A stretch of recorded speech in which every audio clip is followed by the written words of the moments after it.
All right, there we go. The webinar is being recorded. We will post the recording to our website and our YouTube channel, and we'll share the link with participants after the fact. Today's slides and follow-up materials will be sent by email to everybody who registered for the webinar, even if they weren't here today. Today's session is being conducted in Zoom meeting mode, which is different from a webinar. We do that because we want to encourage dialogue among our participants. So please feel free to use the chat. That said, we ask that you hold all of your formal questions until the end, because we do have a Q&A period built into the time budget for today. We have a number of panelists that are going to speak today, and they have a wealth of excellent content. So chances are, if a question pops into your head, they will answer it as they move along. But if anybody does have a question that doesn't get answered during the question and answer period, you can always email me or one of the presenters at the end. Next slide. Oh, so without further ado, welcome to the National Community Action Partnership Webinar Wednesdays series. My name is Amy Jandusa English. I am the director of the Energy Partnerships Project at the National Community Action Partnership. If, in case you're not familiar with us, we are a nationwide umbrella organization for all of the community action agencies around the country. There are more than 1,000 community action agencies. We are also, the Energy Partnerships Project is funded by the U.S. Department of Energy to have an interest in the entire Weatherization Assistance Program network. So some of our constituents are not community action agencies, but everyone is welcome to attend our sessions and listen to the recordings after the fact. Next slide. Just want to remind everybody that we do have our annual convention coming up this summer, August 31st to September 2nd in beautiful New York City. Registration will be open soon, so you can check our website. If you attend a future webinar, we'll probably be able to post the registration link in the chat, but we don't have it yet. If you've never been to one of our annual conventions, this is a great year to do it. Everybody has a lot of pent-up travel concerns after the years of COVID. So it'll be good to be together in person. I am also going to post into the chat a link to register for a webinar that we're hosting tomorrow with the U.S. Department of Energy. They will be speaking about updated data requirements for compliance with the Justice 40 initiative. It will be of great interest to any weatherization subgrantee. So if you're not already registered, I'll give you the link in the chat so that you can get registered in time. Next slide. Okay, so as we do with all of our webinars, I'd like to recite the promise of community action. Feel free to come off mute if you'd like to say it out loud, or you can just listen while I say it. The promise of community action. Community action changes people's lives, embodies the spirit of hope, improves communities, and makes America a better place to live. We care about the entire community, and we are dedicated to helping people help themselves and each other. So without further ado, I will turn it over to our wonderful presenters. Each of them will introduce themselves individually, and all of their contact information is on the final slide as well. Hi, everybody. I'm Kristen Willman with Indiana Community Action Association in Indianapolis, Indiana. And today we're going to be talking about advocates assisting with low utility, low income weatherization overhaul. And this has been an ongoing long collaboration between Indiana Community Action Association, the grantee for the weatherization program, Indiana Housing and Community Development Authority, and then Citizens Action Coalition of Indiana and Duke Energy Indiana. Next slide. Indiana Community Action is a statewide not-for-profit membership corporation, and we were incorporated in 1970.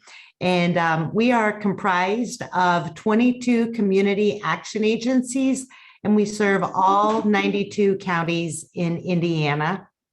INCA, or Indiana Community Action Association's mission is to help the state's community action agencies address the conditions of poverty through training and technical assistance, developing models for service delivery, and providing resources to help increase the network's capacity.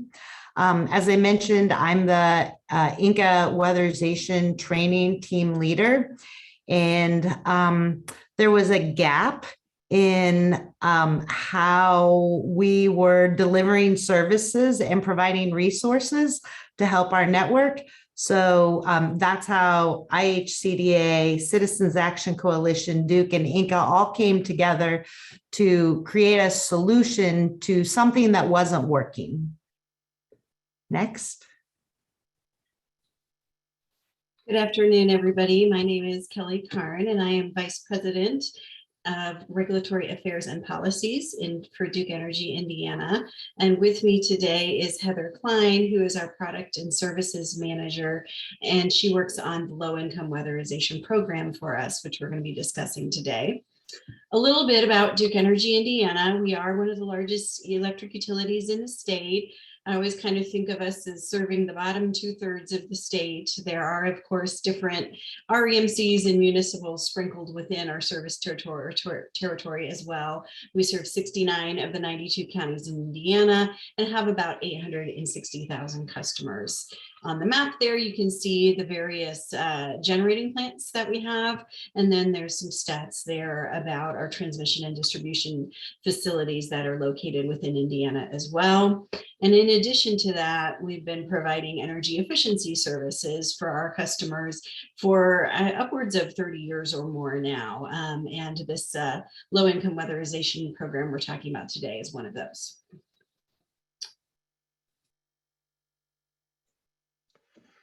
Hey, good afternoon, everybody. I am Kerwin Olson, the Executive Director of Citizens Action Coalition of Indiana, located in Indianapolis, Indiana. With me today is our Regulatory Director and Counsel, Jennifer Washburn, who will be speaking later on in the webinar. A little bit about CAC. We were founded back in 1974 during the energy crisis when a collection of labor groups, senior groups, faith groups, community-based groups, and others got together to give consumers a voice during the energy crisis of the mid-70s when prices were high and supplies were low. And in Indiana, consumers didn't have much of a voice or a say in the regulatory process before the commission. So a lot of folks came together and formed CAC. We're a grassroots statewide advocacy organization that spends a lot of our time and resources working before the Indiana Utility Regulatory Commission, representing residential customers with a keen focus on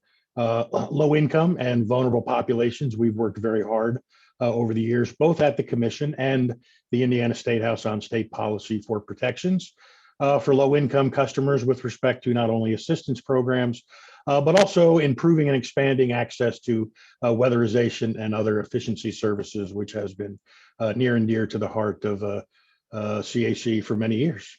Our part of our resume is there on the screen, which you can look at later on in the presentation. And with that, I'll pass it along. Thanks for having us.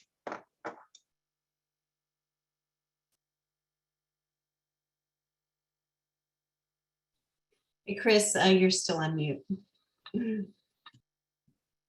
Thank you. Sorry, I am from Minnesota Valley Action Council in Mankato, Minnesota, and I'm the weatherization coordinator I've worked here for 25 years, and I work with a lot of the SIP utilities. So I was just interested in seeing what this was all about. Wonderful. Thank you, Chris. I think we would like Chris Willman, our panelist, to speak to the slide. Yeah. Oh, sorry. It's okay. That's okay. It's wonderful to have you here, Chris. And that's the beauty of meeting mode. Now we all know another Chris. Yeah. You met Kerwin and Jennifer from Citizens Action Coalition, and one of the blessings that we've had here at Indiana Community Action Association is that they have offices in our building.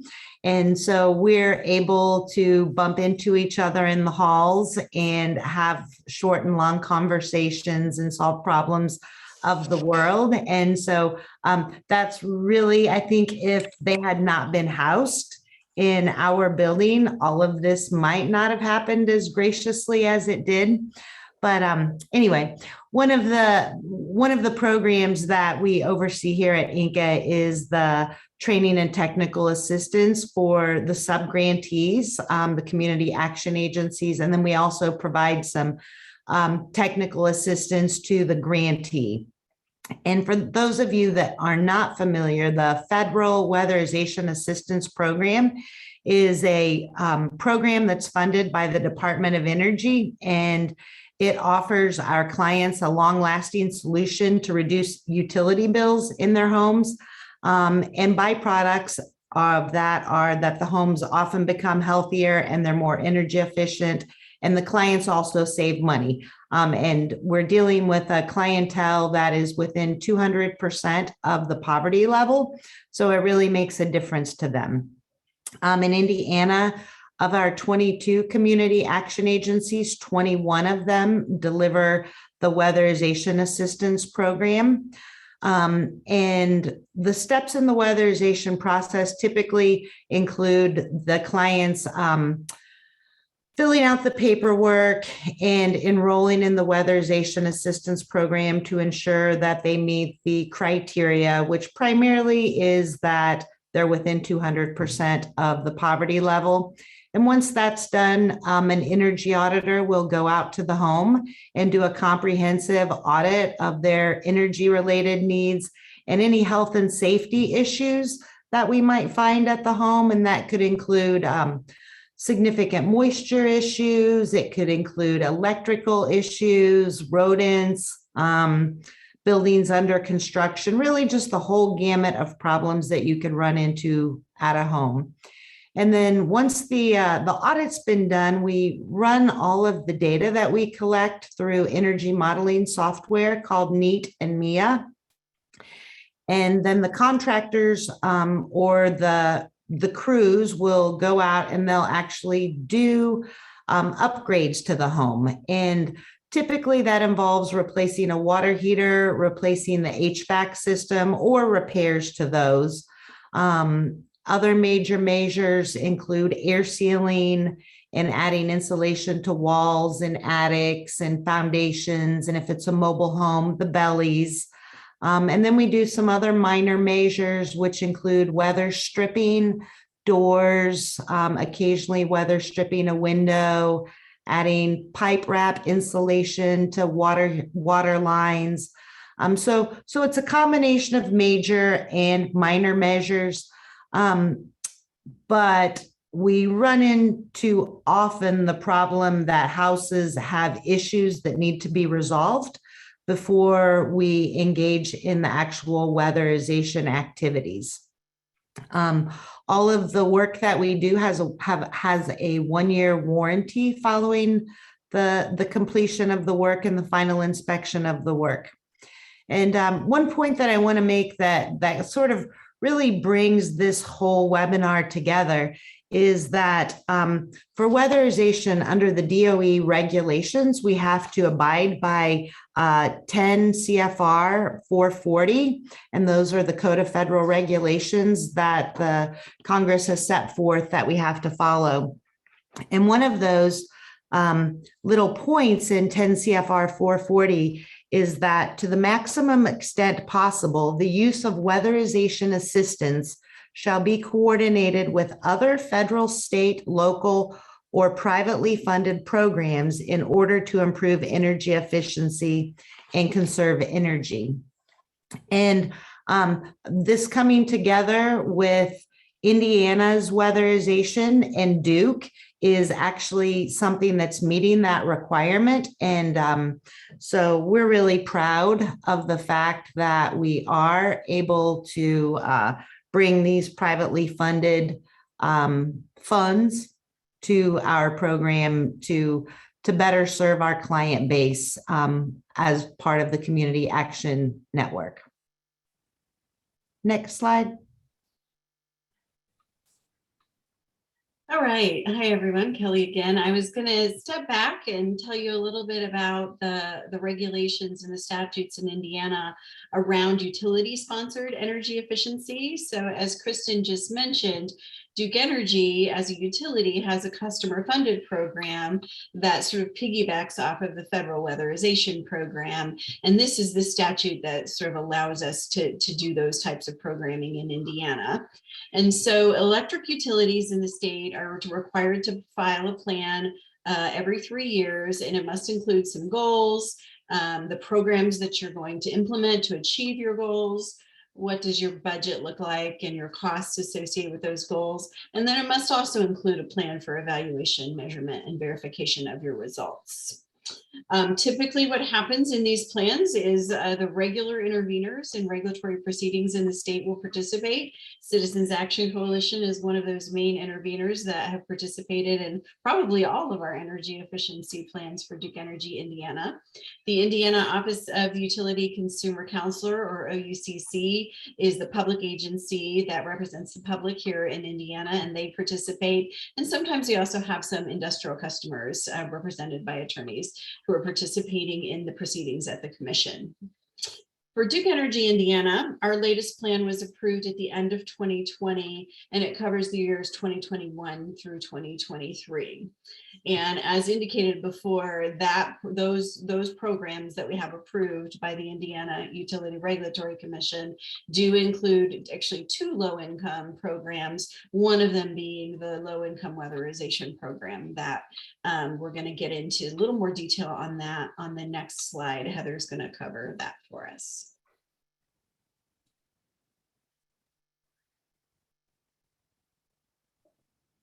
Yeah, so the previous design for the customer-funded low-income weatherization program, we utilized Indiana Housing and Community Development Authority to administer the program, and also brought in INCA for the weatherization network.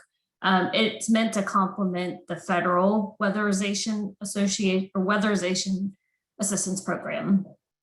It's designed to help income qualified customers reduce their energy bills and energy consumption. It's focused on owner occupied single family homes below 200% of the federal poverty level. It includes measures like refrigerator replacement, furnace replacement, along with energy efficiency measures. And previously it was based on a tier service. Tier 1 was it was under a certain amount of kilowatt hours with repair up to $600. It was light bulbs, water saving shower heads, weather stripping, and energy education. Tier 2 services also included tier 1, and then they had larger measures like attic insulation, air sealing, also included some health and safety measures. That's it.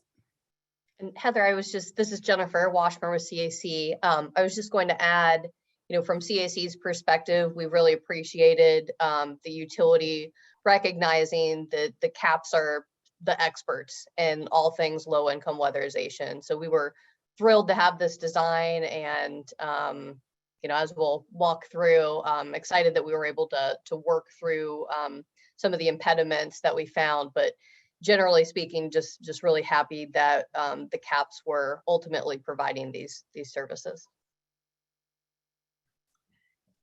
Yeah, I think, and can we go back real quick, Jennifer? I just want to speak to this slide a little bit. I've been with INCA since 2017, and when I came to INCA, I had never heard of this Duke program, and I reached out to some of the program managers, and there were a handful of program managers that weren't aware that this previous program existed, and then there were program managers that were aware that the program existed. And in a second, we'll look at a couple slides and see what sort of numbers were being generated. But what we saw is there was this huge chunk of money available, and it was being significantly underutilized.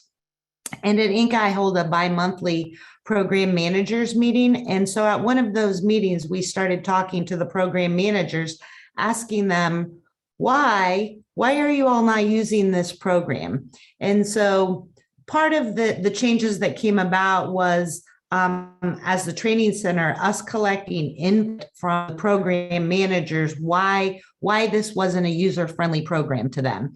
And part of why it wasn't user-friendly is because of the tiers. There were 2 tiers, and the tier 1 services, as everybody can see, really included some minor measures, replacing dryer vents, putting pipe wrap on water heaters, light bulb shower heads and aerators. And the rebate was up to $600, which is really kind of a little drop in the bucket when you look at what we're spending. And there was paperwork associated with it, and they had to calculate the annual kWh per square foot.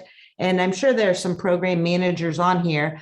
And I'm sure that if you're like the Indiana Weatherization program manager, you're already overburdened with a lot of paperwork and red tape. And so the tiers, what we found, were just not working for the program managers. The benefit of the tier 1 stuff wasn't worth the work that they had to put into it to get up to $600.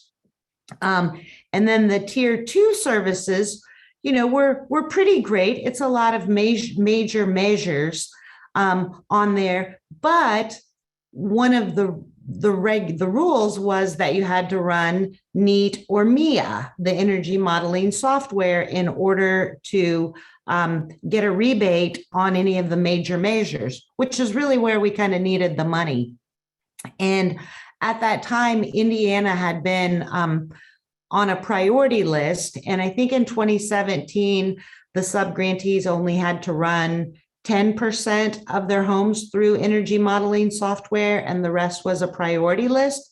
So it was a really small percentage of homes that actually could qualify because we weren't running that much NEAT and MIA. And then over the next couple of years, we started ramping up, going from 10% to 25% to 50%.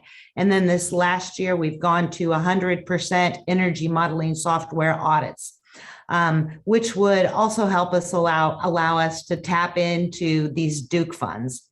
And then you'll see the other thing that was problematic, if you're in weatherization, the big obstacle is we don't have enough health and safety dollars to remedy the issues into homes to get into them.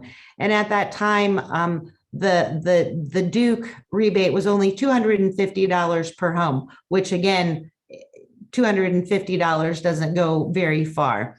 So what we found when we started the initial talks was that $250 per home really wasn't helping us if we could even get to tier 2, and we weren't getting to tier 2. So that's really kind of where the conversations began with the training team and Citizens Action Coalition and Duke. And I think when we started having those initial talks, it wasn't that everybody wasn't willing to come up with new solutions. I think what it was is that Duke didn't necessarily understand our needs as a community action agency delivering the weatherization program. And once we were all able to sit down and they took the time to listen to us, what our needs were, that's when the real changes started happening with this funding. So next slide. And as you can see, the ratepayer funded low income weatherization program had goals from 2017 to 2021. And the goals were about 430 per year. And as you can see, in 2017, we were hitting about 180, and that was about reaching about 41% of the goal. And then it dropped a little to 33%. And then once we started having the talks in 2019, just having these talks and me spreading awareness about the program as it currently sat regenerated the interest of the network, and it educated some of them that didn't know the program existed to jump in and start taking advantage. So you can see in 2019, before any changes happened, just talking about it and making the network fully aware increased it to about 47% of the goal, and then COVID hit. Next slide. These are the actual budget versus actual expenditures. And you can see in 2017, only, I think I calculated 7% of the actual dollars that could be spent were spent. And then the next couple of years that hovered around 9%, and then 5%. And then in 2021, when we really started talking about it, it took a relatively significant jump up to 12%. So we started the train moving and getting some traction. So yeah, we're still working on it. So next slide. Okay, so that's sort of a good intro to like where we were and coming into this new regulatory proceeding for our Duke Energy's next energy efficiency program. And in that proceeding, we propose to continue the low-income weatherization program, as well as we had another low-income energy efficiency program called the Neighborhood Energy Saver Program. And that one is more kind of neighborhood based. We sort of look at neighborhoods that are disadvantaged in our service territory and bring weatherization folks to those neighborhoods to get those homes weatherized and energy efficiency measures installed. As we were going through this proceeding, Duke Energy, we had already started some talks, I think, with the Inca folks and the Citizens Action Coalition. And the Citizens Action Coalition made several recommendations of ways that they saw that we should improve this program. Obviously, the numbers we just saw, there's a need to improve and simplify. And so, Jennifer, I'll let you just walk through the recommendations that you guys made, and then I'll pick it back up again. Sure, absolutely. Going back to what Kristen said, just having our offices right next to each other and running into each other, and the fact that I get to peer in on Kristen and her team doing amazing weatherization classes all the time. I have learned so much about what the CAP network does, and really become more educated on the health and safety problem, and how we need to get in there and address those issues before we tighten up a home. We don't want to make it less healthy and less safe by trying to tighten the home. So we started, that was our big priority item, was trying to increase the dollar limit. You could go up to $750, but on average, you had to do that $250. So that was, complicated. So we wanted to address that, and appreciate Duke did end up modifying the cap per home as part of their rebuttal testimony in response to what we had raised there. We also mentioned, as Kelly mentioned, the statute does require evaluation, measurement, and verification by a third-party evaluator. And at that point, Duke has kind of an off-cycle evaluation process. And so we hadn't yet received a really good evaluation report, in part two, because the participation numbers were so low, and so that stalled things as well. So we did end up, between then and now, we have that EM&V report, and it really reiterated a lot of the problems with the program that Kristen has already highlighted, and just provided us some really good data.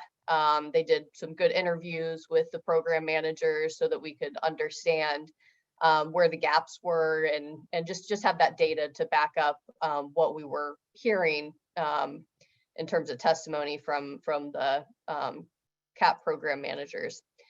And then just wanted to have an opportunity to really evaluate the poor performance and understand what the solutions are.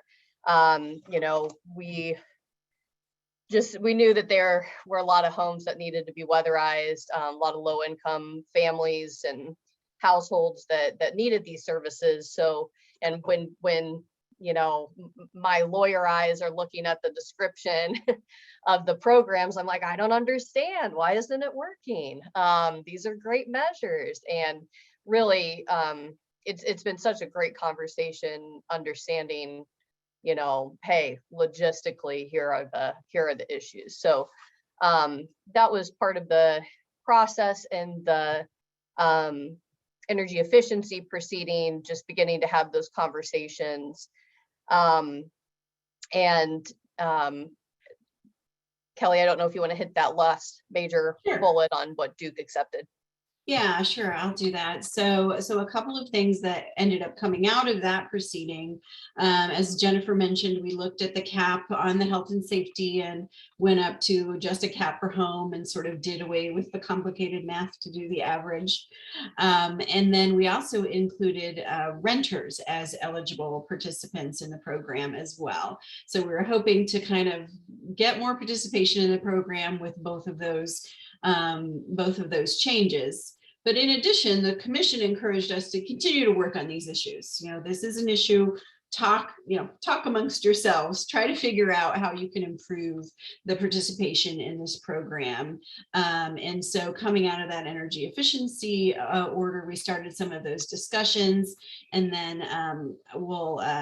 part of those discussions happened with this oversight board, and that's part of that. We'll cover that on the next page, and Jennifer will go through that, but it's sort of an advisory board that can look at energy efficiency programs and monitor them on an ongoing basis for the utility, and they can do all kinds of things in the interim. So this was definitely a subject matter that oversight board was going to work on kind of post order, after the commission issued its order. Go to the next slide. Jennifer, take it away.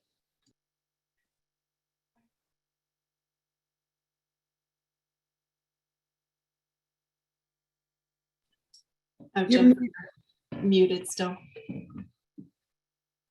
Thank you. As Kelly mentioned, our commission, in that instance and in several other instances, in my opinion, like to use the approach of work it out amongst yourself. So our energy efficiency oversight boards, that's exactly what those were designed to do, recognizing that in between litigated proceedings, we're going to have issues arise, and we need to be a lot more nimble than going through a litigated proceeding and having that regulatory lag between them filing and getting an order and working through those disputes. So when a little bit of a sore subject for me, but we used to have an energy efficiency resource standard that was wonderful, but that was repealed, and we do have the statutory framework that Kelly mentioned on a couple prior slides, but it does still require our electric utilities to file every 3 years, and we've had our utilities hover about between 1 and 1.15% of eligible retail sales for those energy efficiency resource wonks out there. So they also created the structure under the energy efficiency resource standard, where we had a series of oversight boards. We had one that governed the whole state for the jurisdictional utilities to have oversight over the program delivery and the evaluation activities. And then we also had oversight boards for each of our electric investor-owned utilities. There are 5. Even though the EERS was repealed, Energy Efficiency Resource Standard was repealed, we still had the program, so the oversight board structures remain. So even though we don't have that statewide structure anymore, we do CAC and the Indiana Office of Utility Consumer Counselor, and then depending on the utility, sometimes an industrial representative or commercial representative, Chamber of Commerce representative or whatnot. They also sit on the oversight board. Most members have voting capability, but I found, we've all worked together for a really long time now, and it's been really rewarding. It's a lot of work. We meet monthly for Duke's oversight board. talk through the status of programs, talk through the status of evaluation activities, and when issues arise or questions arise, we try and address those at those meetings and work through them. The oversight boards have the ability to add, modify, and or discontinue programs. And they also have the discretion to review and approve the shifting of dollars between programs, among other things. And again, just to be that nimble structure to help weigh in on all of the energy efficiency programs, which, you know, Duke has a large array of programs serving the commercial industrial class. They have a small business direct install. They have other residential programs, an online marketplace, a whole bunch of different programs. So this low income weatherization component was a small portion of that. On Duke's board, CAC, the Indiana Office of Utility Consumer Counselor, a representative of the commercial and industrial class. It's actually the Kroger supermarket. And sometimes the Indiana Chamber of Commerce will attend and participate in those discussions.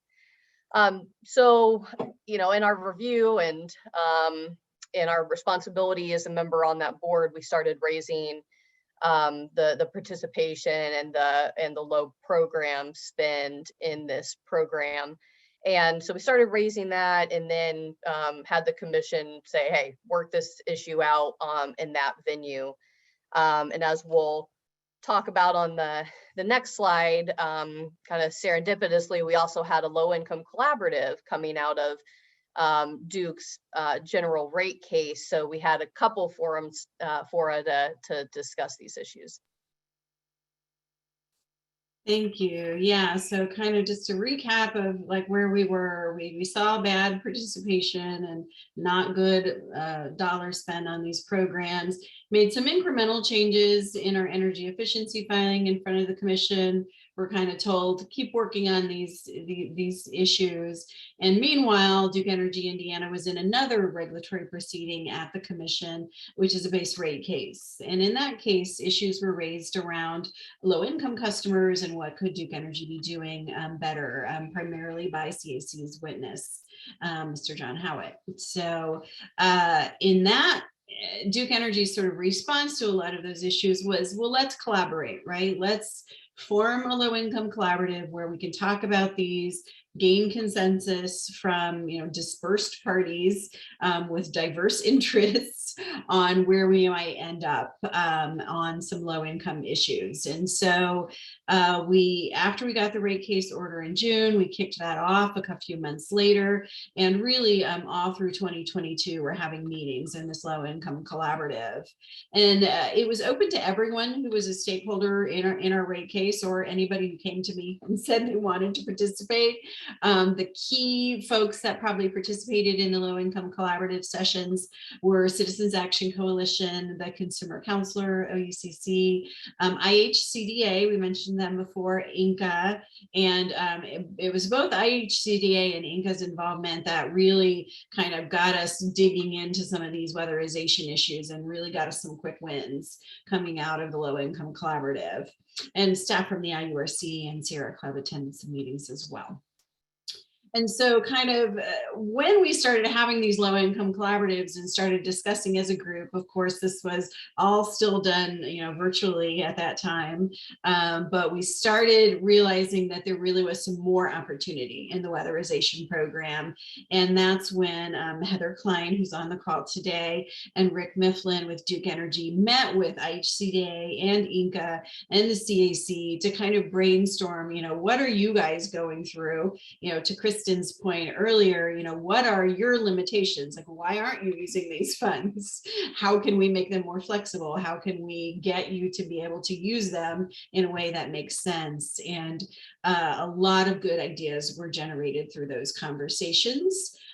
We also, I think, needed to kind of update our manual, and there were some other things that we were really trying to achieve by doing that. And so the Low Income Collaborative has really been helpful in just opening lines of communication, along with, you know, really these kind of one-off, working meetings where folks are talking about, well, why do you even have 2 tiers? Do you even need 2 tiers? If that is limiting us as an agency, why do you need that? So we'll get into more on the next slides. I think of this next slide as kind of the money slide, because it's the things that came out and the improvements that we ended up making in addition to the ones we had already made to the low income weatherization program. Anyone else have anything else to add on this slide, Kerwin or Jennifer? I do, Kelly. I just wanted to let everybody, the listeners, there were a lot of meetings, the low income collaborative. There was just a lot of meetings with a lot of attorneys and the OUCC and Duke and, IURC. And from a training center standpoint, I really didn't, we, Inca, really didn't care about all that. What we really cared about is how do we make this program work for our clients? Because that's where our real fight is. How do we make this work? And it was a beautiful moment. I think it was in the low income collaborative, and there are a lot of attorneys in these meetings. And somebody said, hey, why don't Inca and Duke and meet without the attorneys?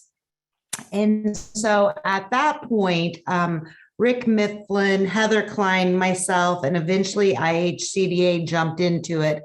And so in addition to all these other big meetings with all these other big stakeholders, you had Rick, Heather, myself, and a couple of representatives from our grantee in Indiana having these other meetings to really talk about the nuts and bolts and communicating with each other to really start asking those questions. Why do we need the 2 tiers? Do we need the 2 tiers?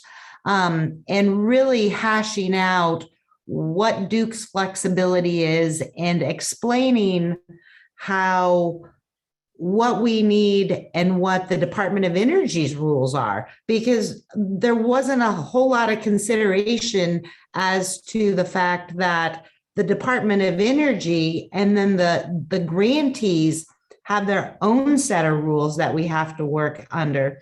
So it was really in those side meetings without the attorneys and all those people that we were able to communicate and all get on the same page with each other. And then as a team, Inca, IHCDA, and Heather and Rick from Duke were able to information to the attorneys and all those people and come together as a force working together instead of against each other, which I think my perspective is that made it a little bit easier, that we were all coming at it from the same page as opposed to different points of view.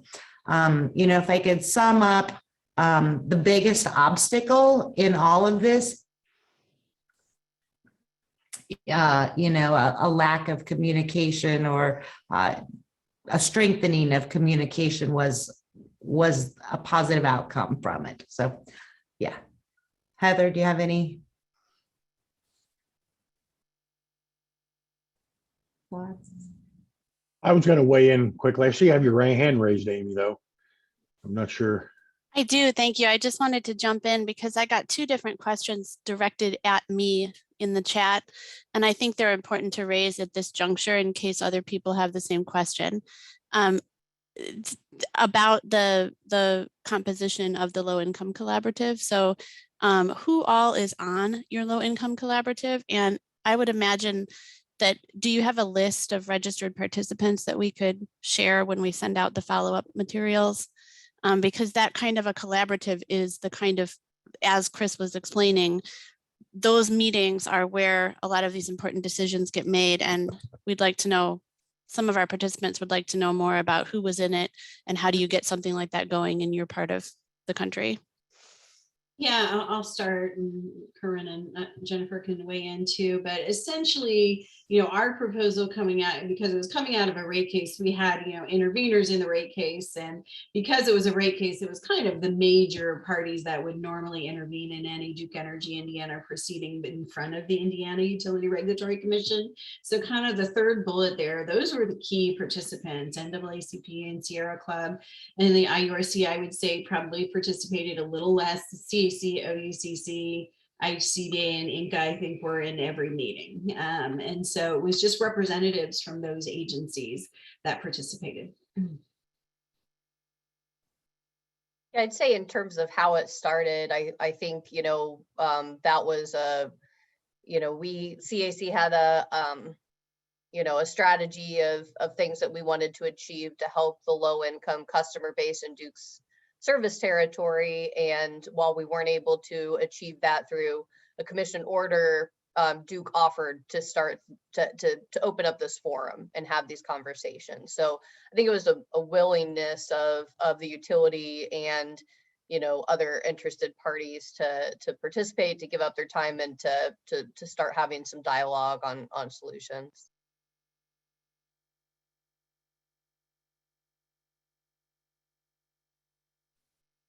Kerwin, did you want to finish your thought on? Oh, sorry, go ahead, Kelly. Well, some of it's mentioned, but yeah, I just wanted to say that just to sort of echo with what Jennifer said on the previous slide. We do have what we consider CAC anyway to be a very hands-off commission. So, we see a lot of these collaborative discussions. However, this one worked and continues to work exceptionally well, where we really have the utility with a public interest group, if you will, the consumer advocate or agitator, as some like to call CAC, along with a state agency.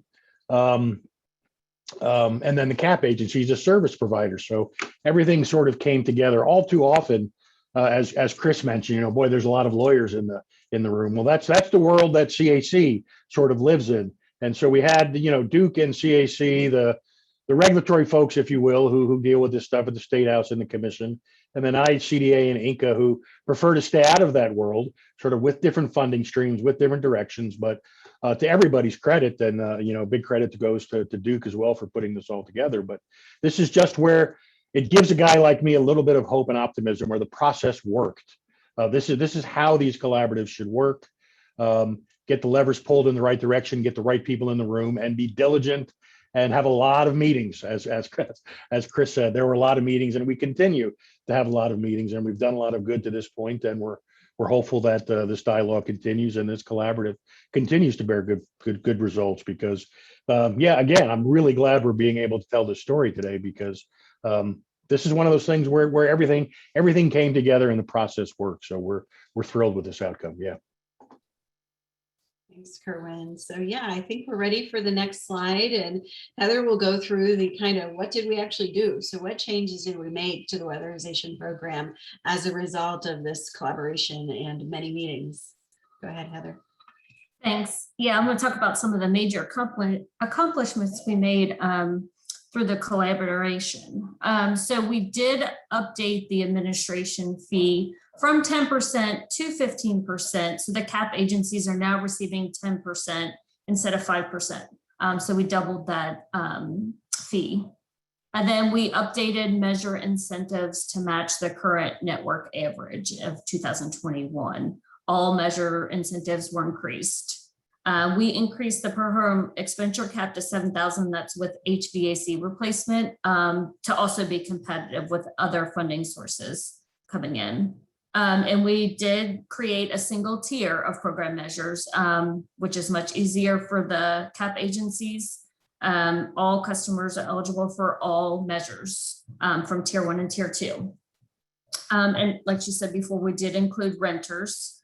And then we aligned the program with the Department of Energy WAP program rules. So it was easier for the CAP agencies. We added mini split HVAC as an eligible measure.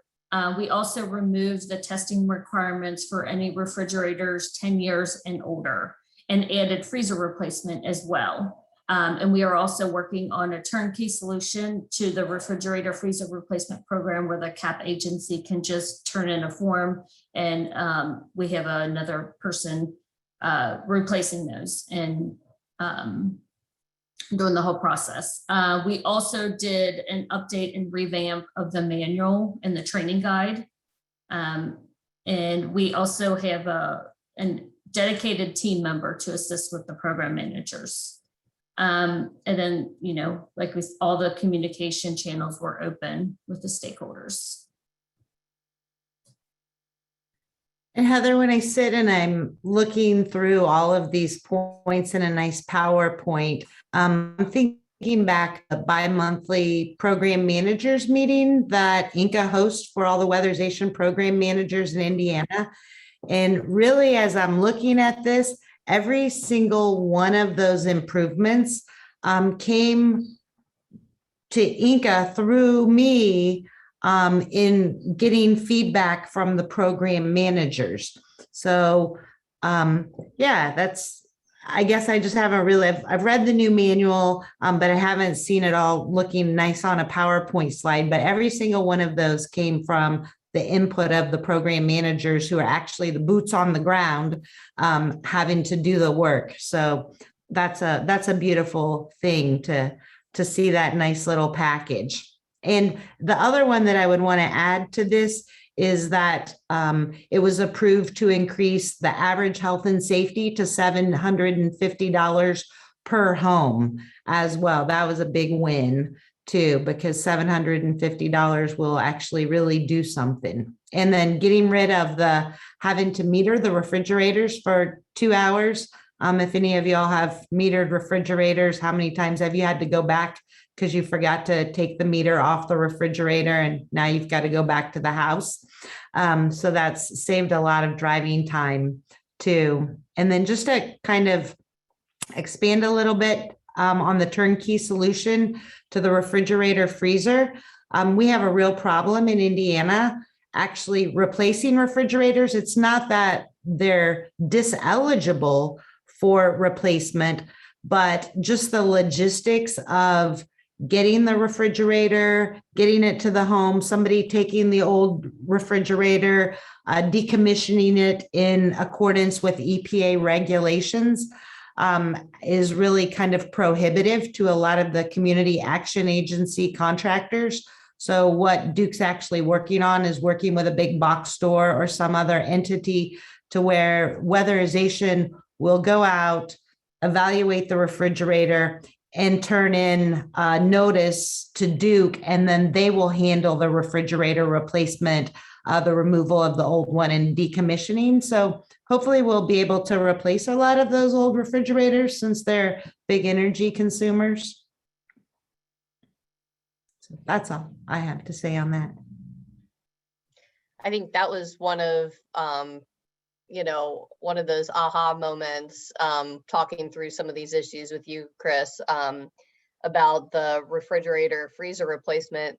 We were like, where are they supposed to house all these new refrigerators and freezers? And we're like, oh yeah. So just, simplifying the process, and appreciate Duke working through that to figure it out. And then on the providing a dedicated team member to assist the program managers, just handing Chris and her team a single phone number so they don't have to navigate and try and search to find the right people to talk to whenever they have any type of issue, be it, LIHEAP or, or the weatherization assistance program, that they could just have one number to call. I think that was a really great move by Duke. Yeah, one of the things that I'm not aware of that other states are doing that I'm really proud of us for doing is the freezer replacement with the Duke funds. Because if anybody has been into a lot of client homes, you'll understand that a good deal of clients have really, really old, outdated freezers that aren't being looked at through traditional weatherization Department of Energy program.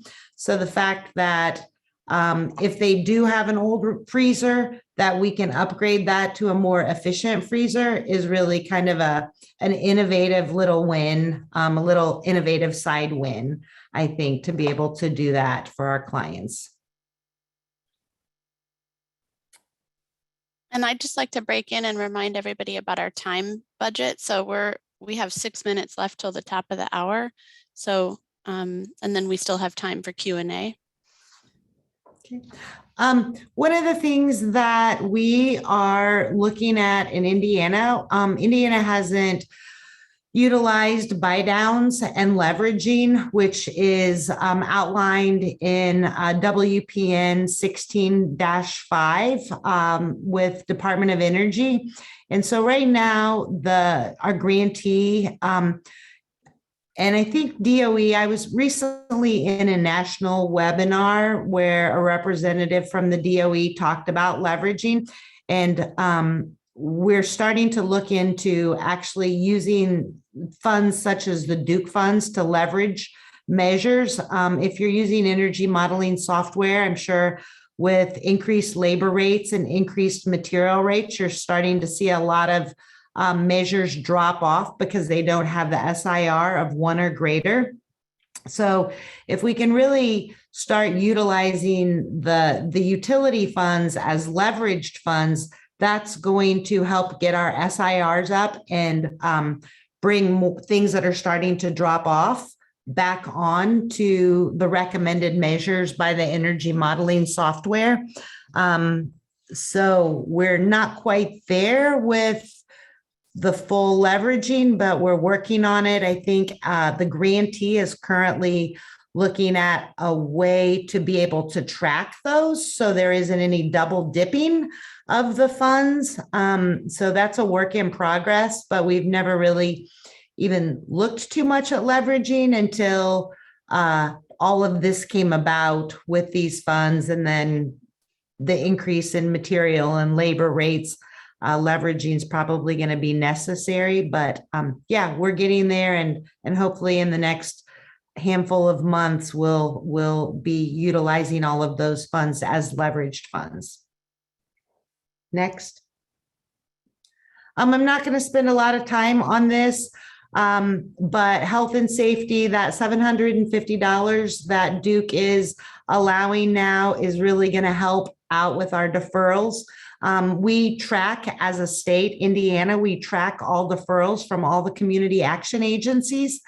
And right now, the average is 60% deferral rate. And that ranges 33 to 85% by each of the sub-grantees.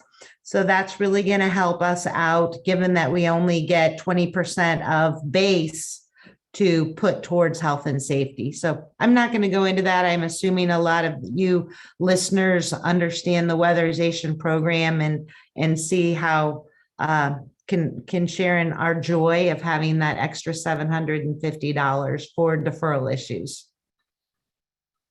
Next. All right. Thanks, Kristen. So, as part of these low-income collaborative discussions, one thing that at Duke Energy we started talking about and thinking about was, what is the best use of our shareholder funding? In the past, we've had a program called Helping Hand, which is contributed to by our customers and by our shareholders and employees.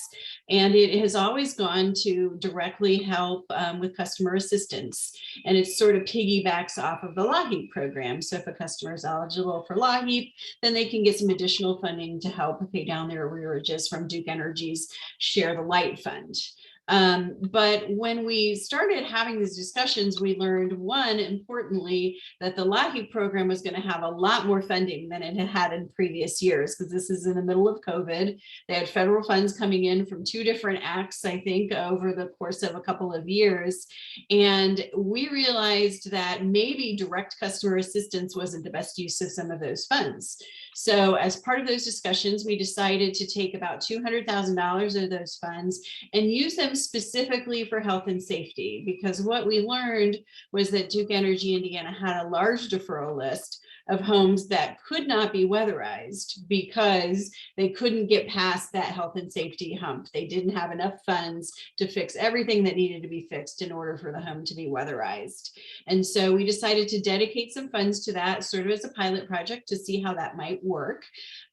Luckily, the timing of that matched up pretty well, where our state agency could sort of leverage our $200,000 as a match to apply for a federal grant for more health and safety dollars for the state, and they were successful. So another $2 million of HUD federal dollars coming into the state, focused on health and safety measures, and they're a little more flexible dollars so that the agencies will be able to take care of more health and safety measures, like some of the examples listed there: mold remediation, electrical repairs, etc.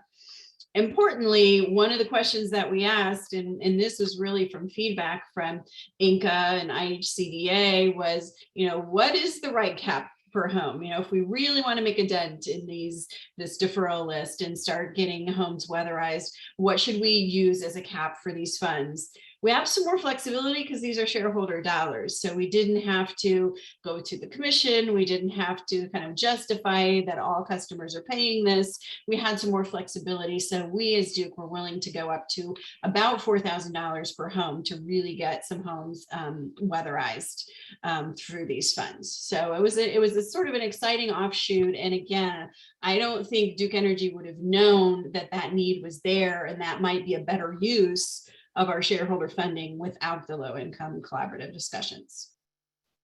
And that HUD grant that's mentioned on this slide, that's the Healthy Homes HUD grant that our grantee applied for. So it also encompasses lead and radon, as well as the examples listed on the slide, but that's the Healthy Homes HUD grant, if anybody's interested. Thanks, Kristen. Okay, so last slide, and this is just a little bit off of the weatherization topic, but since we talked so much about how the low income collaborative was helpful to us as Duke Energy, we thought we would also just address some of the other outcomes that have happened from that collaborative here in Indiana. And some of the things that we talked about were, at Duke Energy, we have, customer care representatives in our call center. And we did this enterprise-wide. We realized that there was a need for a specialized team to work with the INCA agencies in Indiana who are administering LIHEAP funds and weatherization funds. So sort of that dedicated agency team, single point of contact team, kind of special phone number that they can call when they need help. I talked about the $200,000 of additional funding for health and safety measures already. One of the other things that we did that we thought would really be helpful to our agencies is, rather than just having to make the phone call, can we provide a portal to them that they can use if they have a customer in front of them that might be eligible for LIHEAP? They can find out what the arrearages are and those types of things. There's more improvements to come on that front. We sort of put out an interim portal for a year or so, but we are making some changes to our billing system. And with that, we're going to have a more robust agency portal. So we'll be rolling out training to all the INCA agencies around that. I talked about the Share the Light Fund as part of the Low Income Collaborative. We really made an effort to do some increased marketing around that fund this year. We did something that was kind of unique. We had our state presidents sort of on the field at football games at Purdue and IU, asking customers there, or representatives there, and attendees to please give to this fund, which helps our low income customers. And then one of the things that's pending right now before the Low Income Collaborative is a proposal to lower the deposit for customers that are LIHEAP eligible type customers, lower it to about $50 for those customers, and also to auto enroll those customers in longer payment arrangements. In Indiana, our payment arrangements and deferred payment plans are 3 months. And, we learned and got some experience in COVID that longer payment plans might be more helpful. And so what our proposal is that after there's a moratorium in Indiana, disconnect moratorium, that ends about March 15th. And so if a customer has an arrearage at that point, Our plan is just to try to auto enroll them in a payment plan that lets them pay off any outstanding balance over time before the next winter moratorium would start. So still working with the parties on that, but hopefully we'll plan to file something with the commission later this summer on that. Another thing that we spent some time on was low income analytics. So we tried to get a better feel and some data on our customers. This is sort of hard to do for utilities because we don't have income data on our customers. So we had to go to some third parties and try to see what kind of information we could get. And where we ended up was we sort of found out that depending on how you define low income, we have either 15 to kind of 25% of our customer base, residential base, that is either under 150% poverty level, federal poverty level, or 200% federal poverty level. And one thing the statistics showed us was that for customers that are low income, they actually use less energy overall than the rest of the customer base. But when it comes to energy use per square foot, their numbers were higher. And so that sort of just, to me, recognized the importance of programs like this weatherization program and kind of longer term solutions for these customers, because they are paying more per square foot in their electric bills than other customer base.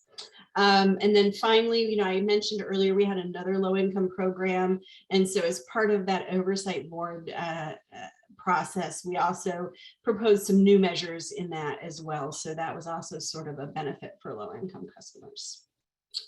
So I think that's really the end of our prepared materials. I want to give an opportunity for anyone else to weigh in before we start taking questions. Anything else? Okay, well, Amy, I will turn it over to you. I will leave everybody's contact information up there for a second in case any of our attendees want to write it down or cut and paste it. And then I'm going to close out the screen sharing and go back to meeting mode and ask folks to just use the raise hand function if you have any questions. We have almost all of our participants still with us, so I want to thank everybody for sticking it out. I know there was a lot of dense information in today's session, and it's the kind of information that we want everybody to have, and it's also the kind of information that takes a minute to process, right? So a number of our participants may be in states where they have similar stakeholder opportunities underway already. Some of our participants may be in states where there are new sort of stakeholder opportunities like this emerging. So I was chatting with one participant individually about the fact that there are more and more opportunities like this happening in different states. There are also shifts in existing stakeholder opportunities like this. So we know that, for example, New Hampshire, they enjoyed a long-standing partnership with some of their utilities where through the Public Utilities Commission, they had access to quite a bit of additional funds that were very helpful and very well administered, and they have been taken away, right? So there are good things that happen and there are bad things that can happen. So anyone that's listening today should be aware of how all these different opportunities and processes work. So I think if you'd like to stop your screen share, we'll go back into meeting mode. And I think we'll put it on gallery, and I would invite anybody who wants to ask a question to raise their hand or type it in the chat. And if we don't get any other questions, we'll just give you back a few minutes of your day. I see Chase has his hand raised. Would you like to come on camera and come off mute? Sure, thank you. I want to say this is my favorite part of the webinar. I'll try not to disappoint. So I'm calling in from Virginia. We have several utility-sponsored programs with our investor-owned utilities, including Dominion Energy and Appalachian Power, as well as some gas utility programs. We have stakeholder processes set up since 2018, and I'm curious if maybe directed towards Duke, does Duke actually measure how that stakeholder feedback is actually being leveraged in their filings, or is there any way to actually track that? That's a good question, and this is really in the low income area. or energy efficiency area, really our first foray into kind of doing this on a kind of more informal, but still kind of organized way. And so our plan was really, you know, when we get to that point where we have something that's actionable that we want to go to the commission and propose, was, you know, hopefully we're kind of going hand in hand with the members of that collaborative that are on board, and they can say, you know, we support this and here's why. And really, our plan was to kind of lay out to the commission, you know, here's the kinds of things that we talked about, and here's where we landed in terms of some program initiatives. And there's lots of give and take, because you do have diverse stakeholders in this realm, and you have folks that are looking out for kind of bottom line impact to non-participating customers like the consumer counselors and industrial customers, and then you have advocates for low-income customers and other residential customers. So trying to find that balance is important. But I would say we just my goal is just to kind of lay it all out there so that the commission understands how the collaborative went forward and why we ended up where we ended up. Thanks, Kelly. Anybody else? We just had somebody rejoin the meeting. Yeah, I would just add that this is Jennifer Washburn. That I think the success of these collaboratives also really depends on a willing utility. So we were really appreciative of Duke to, you know, provide more than just meetings, you know, but to actually provide some really good movement on the issues that we had flagged as problematic, and to, you know, it was really rewarding to see the improvements and to see some outcomes come out of this. So it's hard, you know, we've had other low-income collaboratives with other utilities that have not been very successful, or you know, that kind of beat around the bush and had a lot of meetings just to have meetings. So this was really much more rewarding, and we're appreciative for that. Thanks, Jennifer. Anybody else have any questions for our presenters?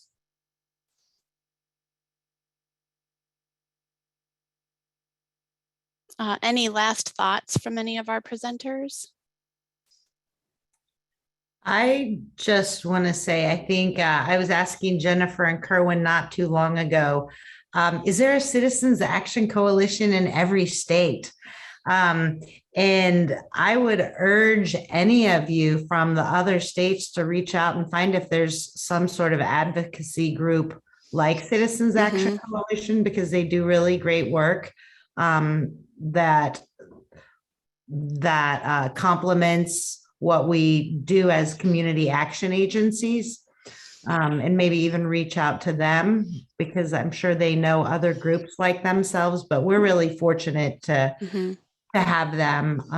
And I'll just reiterate what Jennifer said. It's been really great working with Duke on solving this issue. Yeah, I would say there is NASUCA, the National Association of State Utility Consumer Advocates. So in most states, there is some sort of third-party entity that represents the interest of the public in these kinds of proceedings. So it could be a group like Citizens Action, or it could be like a branch of the Attorney General's office.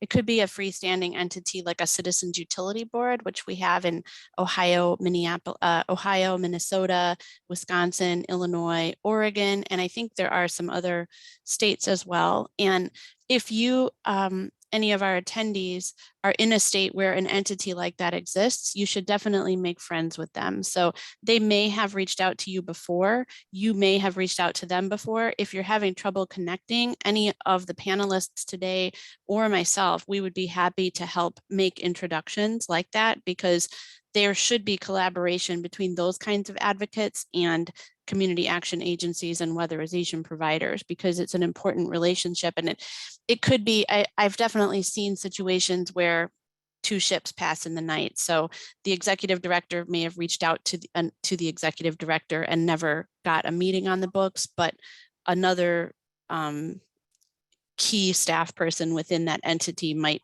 connect in a different way. Hey, Amy, I noticed another question in the chat that I didn't Yes. address directly. It was they were asking about whether customers or folks that had the experience were included in the collaborative and the discussions. Mhm. I talked about the participants, but didn't address that specifically. And I think it's a good question. It's we didn't in this case in the low income collaborative. We sort of had representatives of customers, like you mentioned. Mhm. But in some other stakeholder proceedings that are maybe are a little more mature in Indiana related to our integrated resourcing plans, we do have customers participate. And one thing I will say about COVID is that it really did allow more customers to be engaged in that process. And this is a 20-year plan of what does our generation resources look like. So something that a lot of Mhm. customers are interested in. So I think there probably is a way to start engaging customers more and using tools like Zoom and Teams and whatnot to start engaging them. Mhm. That's an excellent point, and thank you for answering that question. All right. I don't see any other raised hands, so I want to thank all of our participants again, our panelists, as well as our attendees. I'm going to go ahead and stop recording